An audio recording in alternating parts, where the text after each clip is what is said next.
在台中，这个小姐由于咳嗽太用力了，因此眼睛周围血管都破裂了，造成紫红色的斑纹。远远看，两只眼睛宛如一只紫斑蝴蝶。 张姓女大生皮肤光滑，脸蛋清秀，笑起来甜美动人。但在之前，她的脸却是长这样，眼睛周围出现一点一点红色斑点，远看就像一只紫色斑点停在上面，模样吓人。布满眼睛周围，然后不规则的形状，然后看起来很恐怖，担心以后就都这样，然后不会好。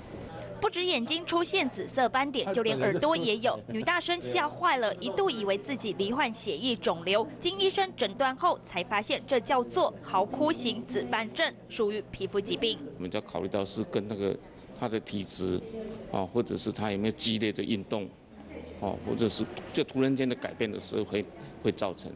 这种症状大多发生在小孩过度哭闹，所以叫做毫窟型紫斑症。当时女大生就是因为感冒用力咳嗽，压力过大，造成皮下血管破裂，血液外流。最近感冒的人多，医生提醒咳嗽不要太用力，才不会咳到血管出血。记者侯金佩、肖玉叶台中报道。